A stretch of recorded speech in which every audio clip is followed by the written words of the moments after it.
Hello दोस्तों, online study point में आपका स्वागत है। और जैसे कि आपको पता है आरआरबी एनटीपीसी की जो टेंटेटिव डेट्स हैं वो आ गई हैं और हमारे चैनल पर आपकी प्रिपरेशन के लिए काफ़ी सारी सीरीज़ शुरू की गई हैं, जिसमें जनरल साइंस के लिए आपकी डेली रात को 9 बजे लाइव क्लास होती है। साथ ही साथ यहाँ पर जनरल अवेयरनेस के जो प्रीवियस ईयर में पूछे गए क्वेश्चंस हैं वो हम डिस्कस करेंगे। उसके साथ जो करंट अफेयर्स के क्वेश्चन हैं, ठीक है, जिनकी सबसे ज़्यादा प्रोबेबिलिटी है पूछे जाने की, तो वो भी हम इस वीडियो में डिस्कस करने वाले हैं। तो यहाँ पर आपकी दोनों चीज़ें प्रिपेयर हो जाएंगी, जो आपके जनरल अवेयरनेस के प्रीवियस ईयर के क्वेश्चन, साथ ही साथ जो लेटेस्ट करंट अफेयर्स के क्वेश्चन हैं जो कि प्रीवियस पैटर्न पे ही मैंने इसमें ऐड किए हैं, तो अच्छे से आपका यहाँ पर कवर अप हो जाएगा। तो ये हमारा प्रैक्टिस सेट 2 है। सो वीडियो बहुत इंपॉर्टेंट, बहुत हेल्पफुल है। इसको ज़्यादा से ज़्यादा लाइक करें, शेयर करें, चैनल को सब्सक्राइब करें। इसके अलावा जो हमारा ऑनलाइन स्टडी पॉइंट का मोबाइल ऐप है वो लॉन्च हो चुका है, जो आपके आने वाले सभी एग्ज़ाम में आपको बहुत हेल्प करने वाला है, जिसमें आपको डेली की free PDFs, audios, video revision सब कुछ मिल जाएगा। इसके अलावा मैथ्स का जो हैंड रिटन नोट्स है चैनल ने लॉन्च कर दिया है आने वाले एग्ज़ाम्स के लिए, सिर्फ और सिर्फ 99 रुपीज़ में सिंपल ट्रिक्स के साथ, इंपॉर्टेंट क्वेश्चंस के साथ। ये आपको बहुत हेल्प करने वाला है, तो देर मत कीजिए, जल्दी से जाके इसको परचेस कीजिए। हम देखते हैं पहला क्वेश्चन, भारत का पर्यावरण संरक्षण अधिनियम किस वर्ष पारित किया गया था? ठीक है, तो पर्यावरण संरक्षण की अगर हम बात करें, जो अधिनियम है ये पारित किया गया था सन 1986 में, यानी कि 1986 में। ओके, तो बी जो होगा क्या होगा, करेक्ट ऑप्शन होगा। आप लोग भी साथ साथ में कमेंट कीजिएगा जिससे आपको याद हो जाए। तो हम इसका एक्सप्लेनेशन देख लेते हैं। भारत का पर्यावरण संरक्षण अधिनियम 23 मई 1986 को पारित किया गया। इसके अंतर्गत वन, जल, वायु और भूमि आदि के संरक्षण व संवर्धन की बात की गई। ये भारतीय संविधान के समवर्ती सूची का विषय है। ओके, चलिए हम बढ़ते हैं आगे, देखते हैं अपना अगला क्वेश्चन। भारतीय राज्य एवं केंद्र शासित प्रदेश कितने समुद्री तट से संबंध रखते हैं? तो देखिए, जिस ईयर में ये क्वेश्चन पूछा गया था उस ईयर के हिसाब से तो ऑप्शन ए करेक्ट होगा। ठीक है, 9 स्टेट्स और 5 यूटीज़। लेकिन अब अगर हम देखें तो 9 राज्य तो करते हैं, लेकिन जो यूटी हैं वो कितनी हैं वो हम देख लेते हैं। तो देखिए, दमन एंड दीव और जो दादर एंड नागर हवेली थी इनको मर्ज कर दिया गया है, तो ये तो हुई 1। फिर लक्षद्वीप हुआ 2, अंडमान एंड निकोबार हुआ 3 और जो पुदुचेरी है वो हो गया 4। तो 4 हमारी यूटीज़ और 9 जो है हमारे स्टेट्स। तो ये देख सकते हैं यहाँ पे आप, जिस टाइम पे ये क्वेश्चन पूछा गया था आरआरबी एनटीपीसी में, तब जो है ये केंद्र शासित प्रदेश जो थे वो अलग अलग थे, दमन and Diu and Dadar and Nagar Haveli. अब इनको मर्ज कर दिया गया, तो 9 स्टेट्स ओके और 4 हमारी यूटीज़ हो जाएंगी। तो अब अगर ऐसा क्वेश्चन आता है तो ये करेक्ट ऑप्शन होगा। और क्वेश्चन पूछा जाता है कि किस भारतीय राज्य की तट रेखा सबसे लंबी है? तो आंसर है गुजरात। ठीक है, और सेकंड हम बात करें, सेकंड नंबर पे कौन है? तो आंध्र प्रदेश। ठीक है, तो स्टेट्स हम देख लें, जैसे गुजरात, महाराष्ट्र, गोवा, आंध्र प्रदेश, उड़ीसा, वेस्ट बंगाल, तमिलनाडु, ये कुछ स्टेट्स हैं जो कोस्ट लाइन से लगे हुए हैं।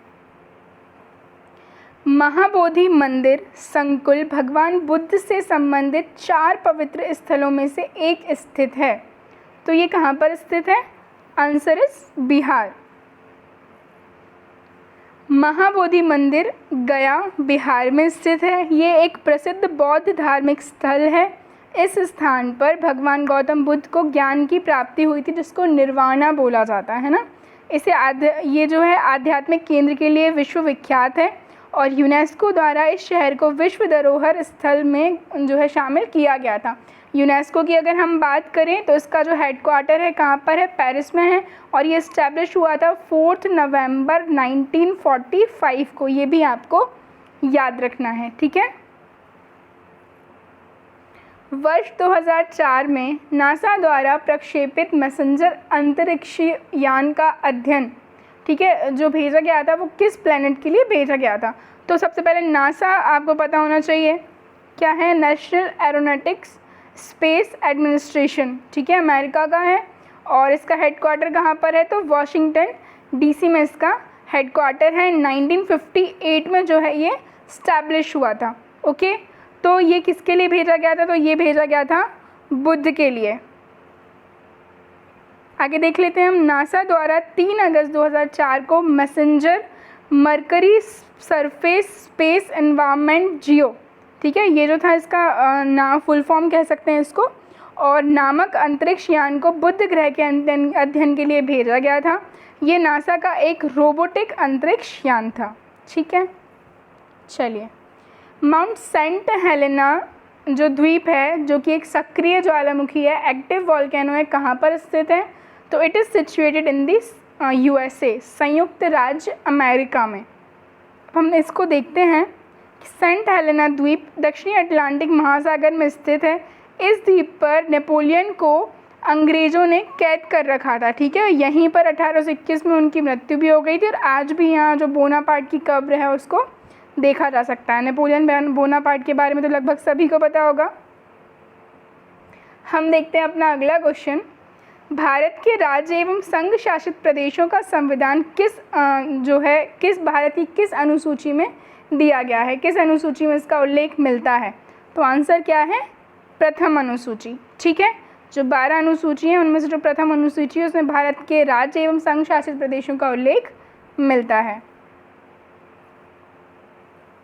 वर्तमान में दिल्ली के लोकायुक्त कौन हैं? तो वर्तमान में दिल्ली की जो लोकायुक्त हैं वो हैं न्यायमूर्ति रेवा क्षेत्रपाल।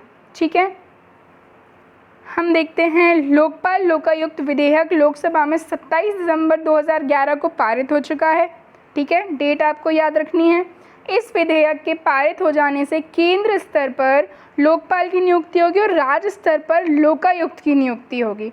भारत में सर्वप्रथम लोकायुक्त का गठन महाराष्ट्र में सन 1971 में हुआ और सन 1975 में उत्तर प्रदेश में इसका गठन हुआ था। ठीक है, गंधार कला एक बौद्ध दृश्य कला शैली जिसका विकास प्रथम शताब्दी में यानी कि 1st सेंचुरी AD तथा 7वीं शताब्दी ईसा पूर्व में है, उसमें व्यापक तौर पर किस साम्राज्य के समय पर जो है समृद्ध हुआ था? ठीक है, तो प्रथम शताब्दी ईसा पूर्व और 7वीं शताब्दी ईसा पूर्व। तो इसकी अगर हम बात करें तो कौन सा वंश था? तो ये था कुषाण वंश। ठीक है, और कुषाण वंश के एक सबसे ज़्यादा फेमस जो शासक हुए हैं वह कौन थे? कनिष्क, जिनके द्वारा शक संवत की शुरुआत की गई थी 78 AD में, जो कि ये क्वेश्चन एग्जाम में पूछा जाता है। मौर्योत्तर काल में आने वाले विदेशियों में अंतिम कुषाण थे। ये मध्य एशियाई यूची नामक जाति से संबंध रखते थे। कुषाण वंश का सबसे महान शासक कनिष्क था, जो सिल्क रूट का श्रेय भी इन्हीं को जाता है।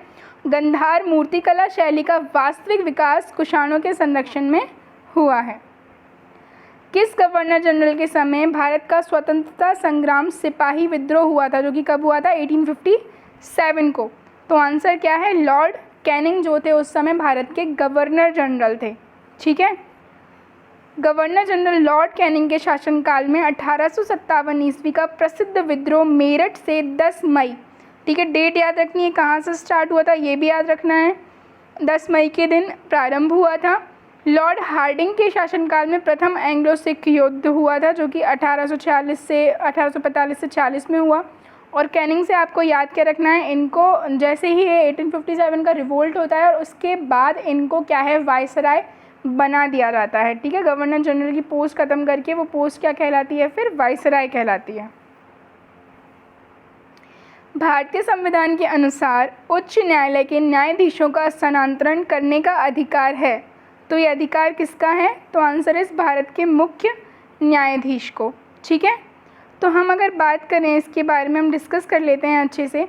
राष्ट्र का संवैधानिक प्रधान राष्ट्रपति होता है और सैद्धांतिक रूप से कार्यपालिका संपूर्ण शक्तियाँ इसी में निहित होती हैं। सरकार का वास्तविक प्रधान प्रधानमंत्री होता है, जो मंत्रिपरिषद की सहायता से देश का शासन करता है। अनुच्छेद 124 के अंतर्गत कहा गया है कि भारत का सर्वोच्च न्यायालय होगा, जिसका गठन एक मुख्य न्यायाधीश व अन्य न्यायाधीशों से मिलकर बना होगा। उच्च न्यायालयों के न्यायाधीशों का स्थानांतरण सर्वोच्च न्यायालय के मुख्य न्यायाधीश के द्वारा किया जाता है। ठीक है गाइस, चलिए हम बढ़ते हैं आगे।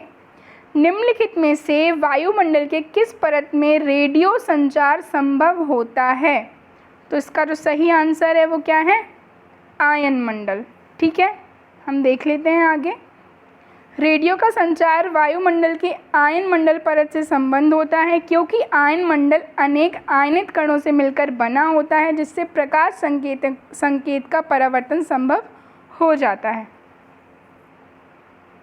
चलिए हम देखते हैं आगे। निम्नलिखित में से कौन प्रथम कार्बन नेगेटिव उत्सर्जक देश बना है? ठीक है, तो आंसर क्या है इसका? पहला जो देश बना है वो है भूटान। ठीक है, तो देखते हैं इसको। भूटान कार्बन उत्सर्जन मुक्त पहला देश है। कुल वैश्विक कार्बन उत्सर्जन में अमेरिका और चीन की हिस्सेदारी 40% है। कार्बन उत्सर्जन में कटौती करने के लिए 2% की बढ़ोतरी का लक्ष्य रखा गया है। अगला देखते हैं हम क्वेश्चन। एक कंप्यूटर के संबंध में GUI स्टैंड के लिए क्या करता है? ठीक है, तो इसका अगर हम बात करें GUI की, तो क्या है इसका full form? Graphic user interface. क्या? Graphic user interface. तो देखते हैं, एक कंप्यूटर के संबंध में GUI यानी कि ग्राफिक यूज़र इंटरफेस का प्रयोग कंप्यूटर और उपयोगकर्ता के बीच अंतः संबंध स्थापित करने की युक्ति है, जिसमें उपयोगकर्ता आइकॉन तथा मीनू के माध्यम से माउस द्वारा कंप्यूटर को कार्य करने का निर्देश दे सकता है। नेक्स्ट देखते हैं, अभिनव भारत समाज की स्थापना किसके द्वारा की गई थी? सो the answer is Vinayak Savarkar के द्वारा। हम देख लेते हैं, अभिनव भारत समाज की स्थापना विनायक दामोदर सावरकर ने 1904 में की थी। इस संस्था को ब्रिटिश सरकार से लड़ने के लिए बनाया गया। सन 1952 में सावरकर ने इस संस्था को स्वयं विसर्जित कर दिया। उनका कहना था कि स्वतंत्रता प्राप्ति का लक्ष्य पूरा हो गया है और अब इसकी कोई ज़रूरत नहीं है। चलिए अगला क्वेश्चन देखते हैं, भारत के किस राज्य में नंदा देवी राष्ट्रीय उद्यान स्थित है? आंसर क्या है इसका? उत्तराखंड। नंदा देवी जो है हाईएस्ट पीक है उत्तराखंड की, जो कि कुमाऊं हिमालय में सिचुएटेड है।